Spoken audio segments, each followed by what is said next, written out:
welcome back everyone to Random Prompt Stories. This is going to be the fifth story in this series. And you can all expect me to bully everybody I know to listen to this because I, you know, I, I'm not I'm not doing this for money at all. It's like not super important, but I do want to share it. So if I've been bullying you into listening this, just know it's because I want to share my work. But yeah, um, this is the fifth story. And as a reminder, here is the prompt from last time that I've used to write this story. One day in an asylum, an evil man hears strange voices and wants to destroy the forest with the help of a janitor and a girl. So yeah, this was a fun one to write. I gotta say, not it wasn't too vague, but it was very specific. So I kind of had to play around a little bit with what I was doing exactly. But I think it turned out pretty well. Though of course you can be the judge of that. Um, but without further ado, let's get into the fifth story, Whispers. I'd guess most who hear this won't believe it. I also doubt it'll reach many ears, so maybe it won't matter. That's what I'm struggling with as well, since although I remember everything on that one spring day very clearly, I don't have any proof beyond my own recounting to look back on. I'm not even sure where Tay is, and she would be the only other person who would be able to confirm the story. I doubt she'd want to, wherever she is, and I wouldn't dream of making her remember her time in that asylum. I hope she's found a better life now. I'm dancing around the topic, though. I still don't know how much of it was real and how much of it could have been imagined. I never heard the whispers, after all. But even though I was never convinced that Elias heard them, I trusted Tay enough to know it wasn't nothing. Maybe I'll start with that. I never really trusted Elias Hammond. He was the warden at the North Bend Asylum, a place that was shut down soon after the story took place, actually, for fraud. I doubt you could find anything interesting by looking it up now, and I certainly never returned to it. Its demise was probably only ever remembered in some file in a database, depicting how the warden fabricated patient counts to get more funding from the state. It's only after he disappeared, as the police report says, that the full extent of his lies were known. But all that comes later. My distrust of Elias was first raised when I was working a late shift at the asylum. Due to budget cuts, which I can now see were just for Elias to hoard more money, I had double duty as a janitor and head maintenance personnel. I was fixing one of the window AC units when I caught a glimpse of someone outside. I was nervous it was a patient, but before I could get an on-call nurse, one of the door lights turned on. I didn't know anyone else was here besides the nurses and I, much less walking around, but another person stepped out of the door into the light.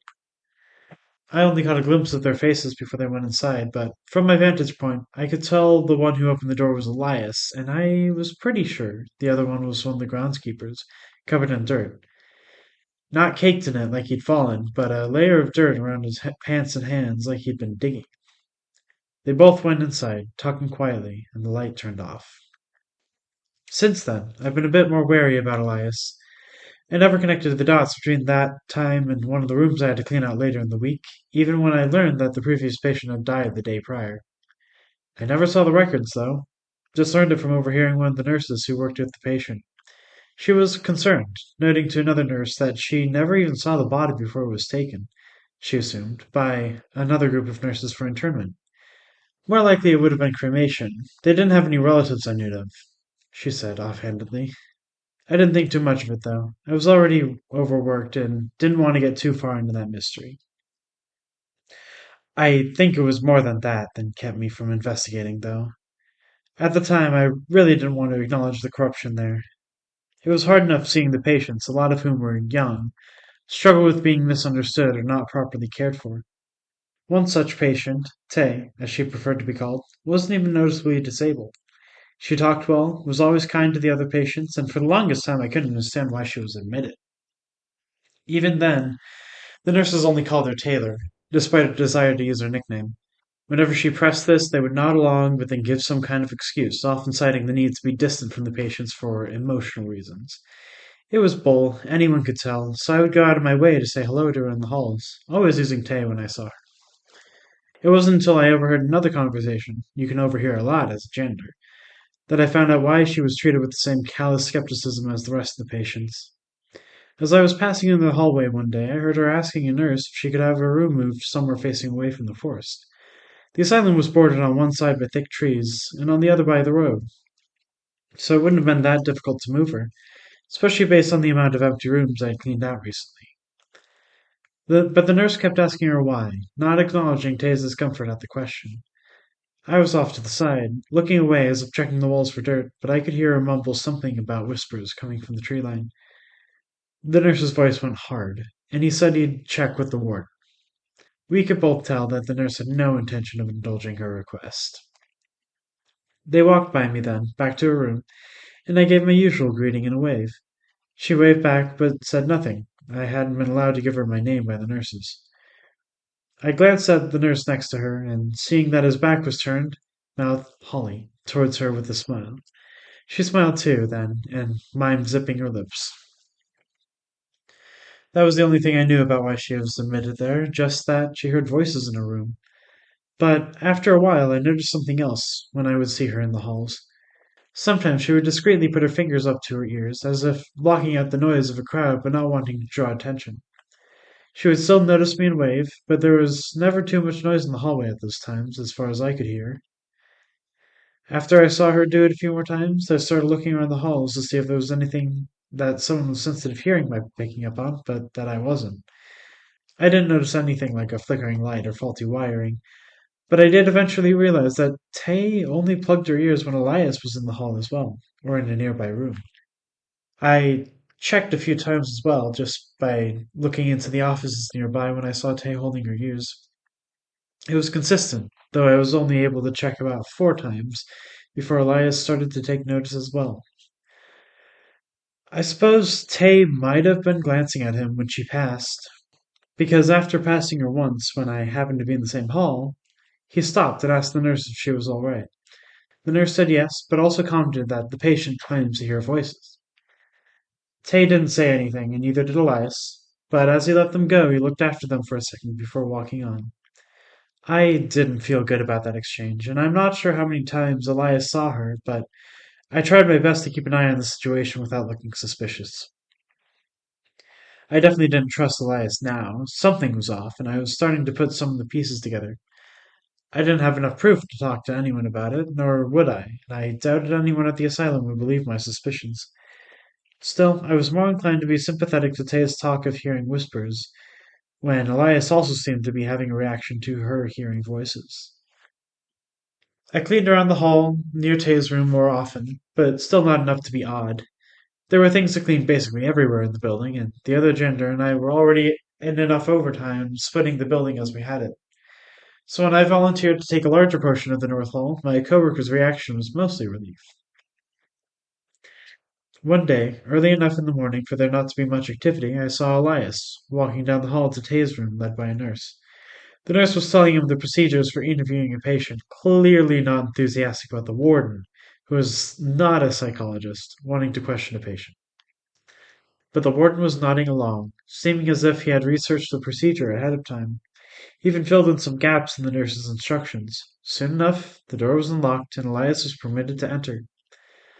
I checked up and down the hall, and seeing no one there, I walked over to the door to listen. They were muffled through the thick door, but I could hear the preliminary questions, such as, "What's your name?" and "How are you feeling today?" Soon enough, though, the questions shifted to the whispers she had been hearing. "Your nurse tells me you've heard voices," Elias said. "Do you mind telling me when that happens?" Tay was quiet for a moment, but when Elias was about to ask again, she responded with, "Only sometimes." "Do you hear them now?" he asked next. I didn't hear anything, but I guessed that Tay nodded her head since the next question was, "What are they saying?" I'm not a medical professional, I think it needs to be acknowledged, but from what I understand, only a psychologist would be qualified to interpret the answer to a question like that. I'm not sure how he convinced the nurse to let him in, though it was probably more threats than persuasion. Tay didn't answer for a while.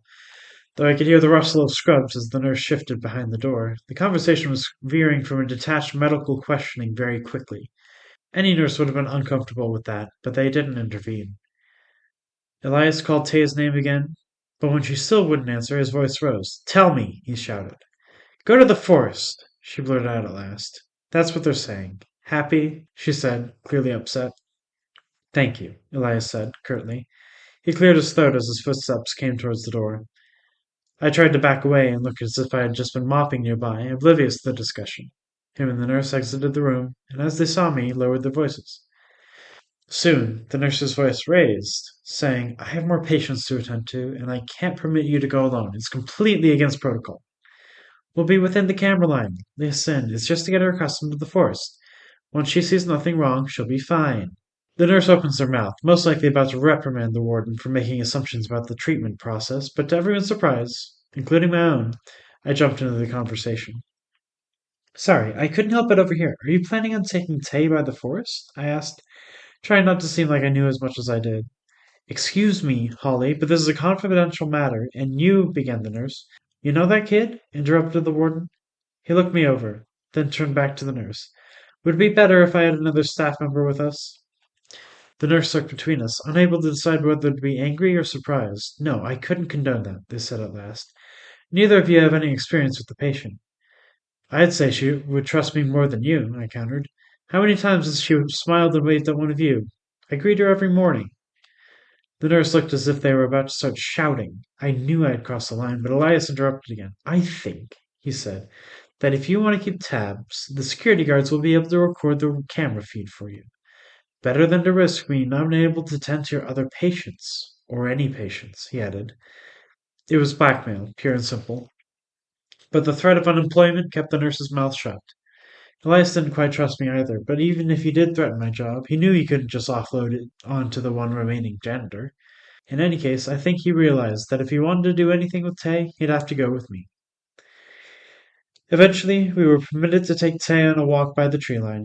She didn't resist, but I noticed as we stood walking that she was covering her ear closest to the forest, out of view of Elias. She would glance over at us, distrust plain on her face, but I did my best to smile back, trying to comfort her. Elias, in the meantime, looked back occasionally at the building, seeming to be eyeing the cameras. I didn't like that at all, and stood as in between him and Tay as I could get. His hands were in his coat pockets, which wasn't unusual for the early spring weather, but I kept an eye on him. No one talked for some time. Once we got to the corner of the building, however, he stopped suddenly. All right, now stop, he said, drawing his hand from the pocket. He was holding a gun. I jumped in front of Tay, who was about to yell for help, but Elias shouted to be silent. No, none of that. This is a blind spot in the cameras. If either of you so much as make a peep, you're dead. I can make this look like an accident. His eyes were bloodshot, and although his hands weren't trembling, he was clearly not in his right mind. I kept standing in between him and Tay, who was whimpering quietly behind me. Either you can tell me how you know about the voices and what they want, Elias demanded, or you can take that shit in there and snuff them out for good. He pointed with his other hand at an industrial spray bottle at the tree line that I didn't notice in the foliage. I recognized it as one of the herbicides in the groundkeeping shed. Glyphosate was the name on the label, and I could tell he was asking us to go in there and kill the trees. It must have been left there earlier as some part of a plan. I was stunned. Why draw a gun for a landscaping project? Why threaten a young girl just to do the groundskeeper's job? Then I looked back at his face. He was glancing at the trees nervously, as if expecting something to jump out at him. I turned and saw Tay with both ears plugged and teeth gritted. What the hell is going on? I asked, but Elias shouted again. Shut the fuck up, he shouted, his hands starting to shake now. His teeth were also gritted, as if he was in some sort of pain. He jabbed his finger toward the spray bottle again, but said nothing. I decided that no matter what was going on, I'd rather take my chances in the cover of the trees than stay here in front of a madman's gun. I tapped Tay on the shoulder and ushered her towards the trees, grabbing the herbicide on the way. Glancing back, I could see Elias standing there, looking a bit unsure of his next move, but not stepping to follow us. Get to the clearing, he shouted after us, and don't leave a single fucking tree untouched. Sure enough, we reached the clearing. It was still within view of the tree line, but deep enough that I had never noticed it before. Dotted around were patches of disturbed earth, as if a few things had been buried there. I looked back again. Elias was still there with his gun, but I had to take the chance. I tapped on Tay's shoulder again and extended my hand. She was still holding her ears, but looked up at me with suspicion. I just mouthed, "Trust me." Thankfully, she took my hand. Still mouthing, I counted down from three, tilting my head away deeper into the woods. Her eyebrows shot up in fear, but she understood. Once I hit one, we bolted towards the thick trees, Elias cursing behind us. He didn't fire the gun, but we kept running anyway. After a second, I heard him yell, "Fuck it," and heard his footsteps coming after us. By that point, we had enough distance between us to keep him from firing, and he seemed to be having trouble getting through the trees as well. I jumped into a creek bed and pulled Tay down with me, listening for his pursuit. I heard him trip and curse multiple times, stumbling over roots and fallen branches. I didn't think there were that many. We certainly didn't have any trouble getting this far. But still I listened, ready to bolt. Tay still had her hands clamped over her ears, letting go of mine for the moment. I heard Elias fall again, then let loose a stream of curses. He didn't get up, so I figured his foot was caught. Then more sounds came from where he fell. The creaking of wood alongside was sounding like tree roots getting dug up. I didn't know what to make of it, but as Elias's shouts grew louder, I carefully looked up over the edge of the ditch. He was already halfway buried. Tree roots were moving like massive tendrils of some giant squid, wrapping around him and pulling him into the earth. One was wrapped around his mouth like a gag, but I could still see his eyes. His hand, no longer holding the gun, groped and reached towards me, fear and madness in his eyes. Tay screamed behind me, still desperately trying to shut out the noises I couldn't hear. I ducked back down, crouching over her protectively until the creaking of the trees subsided. Soon after the sound stopped, Taya's screams faded away. She was breathing heavily and, with some hesitation, took her hands down from her ears. I sat back up, trying to catch my breath too. Eventually, Tay spoke. "Is he gone?" I just nodded, not sure how to explain. "The trees?" she asked in a low voice, as if she wasn't quite sure how to process it either. I nodded again. "Are you all right?" I asked in return. "I think so," she said. "I don't know what just happened, but there were— Did you hear voices?" "No, I didn't. But I think he did," I said, glancing back to where Elias had been struggling. The only sign he was there was a small mound of dirt. Tay looked too, but she didn't seem to hear anything else. "I think it was just him they wanted," she said at last. I didn't know how to respond to that. "Let's get back to the building," I said, changing the subject. "I'll talk with the nurses and come up with something to cover." Tay was quiet for a second, then turned back to me. "Holly, do you believe me?" I met her eyes, struggling for words. "I don't think there's anything else I could believe," I said at last. "I'm not sure what all just happened, but I think that's enough proof to convince me there was something beyond what I know." Tay let out a sigh of relief. "Thank you," she said. We didn't speak much after that.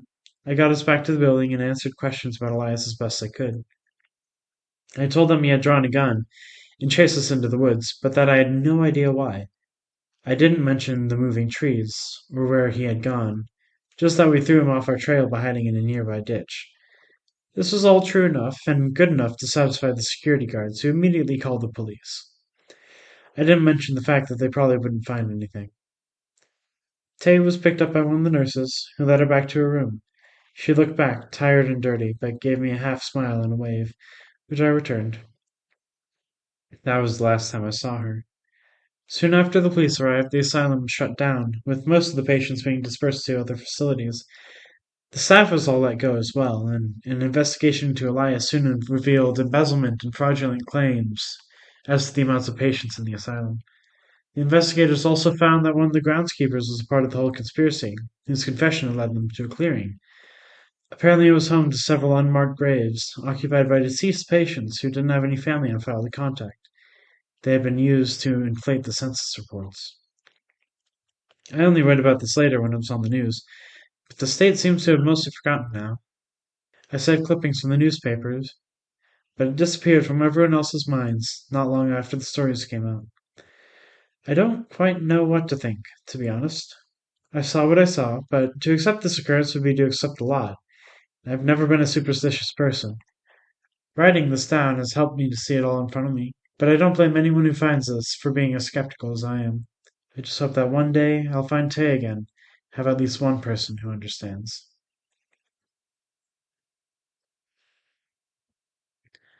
All right. Well, that is a story for sure. Yeah, I hope you enjoyed that one. That one was it was basically just like a one night spurt thing last night. Well, last night as of recording. I'll probably release it around midnight or something. Depends on what I'm feeling. Um, but yeah, I hope you enjoyed that one. Uh, and let's just dive into the creepypasta and supernatural horror story prompt generator. And let's get another prompt. Give me the Ghiblies. All right. One night, a group of students summon a ghost after wearing a ring possessed by the spirit of a man.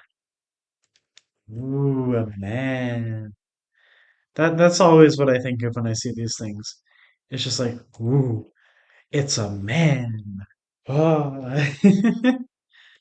But yeah, that should be doable. I think it might turn into Lord of the Rings thing, you know? Just because I've been listening to that pretty recently. I've had a little audiobook thing going on. Anyways, hope you enjoyed this episode, and I will see you in the next one. Goodbye.